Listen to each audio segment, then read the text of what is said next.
kumekuwa na kawaida ya wasanii au watu maarufu kuvaa au kuweka meno ya dhahabu bila kujua kuwa kuna athari kubwa sana ya kupoteza meno yako. Did you know that?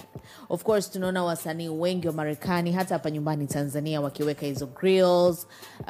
Of course ni part ya kudrip and stuff, part ya kupendeza na nini, and inaleta kuna namna fulani ukiweka yani kama unaonekana okay, sio msanii wa kuchukuliwa poa, yani kuna value, ndio maana wanasema ndio maana wanasema ni wealthy pia, lakini pia inalingana na ambaye anafahamu vizuri kuhusiana na hizi grills. Kuna ambazo mwingine akiweka unaona ndugu yangu ungetulia. Mimi nafikiri ungetulia tu.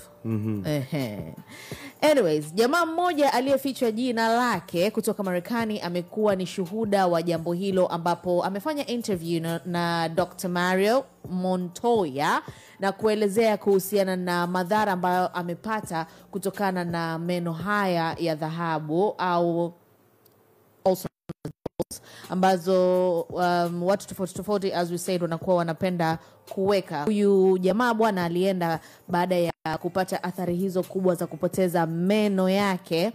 You know, on Instagram hii clip imeenda viral sana, na hata katika page ya Dr. Mario utaikuta meno yake especially ya huku nyuma, ndo anaita magego magego huku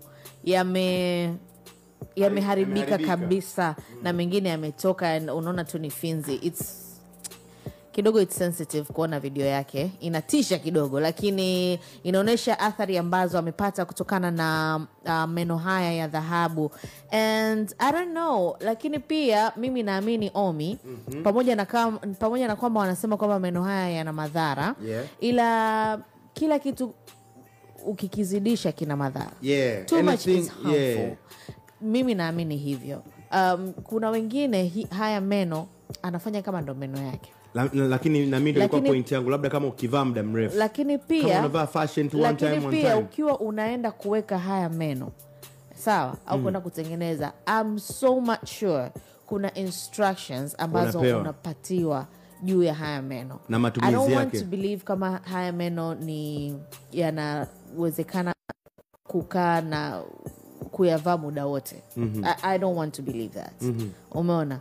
And sio meno kama meno yetu ya kawaida, kana kwamba unaweza ukala na meno au kupiga mswaki. No. Maji unaweza ukanywa, kinywaji unaweza kunywa. As much as I know, kwenye upande wa kuweka chakula, you need to take them out, ule.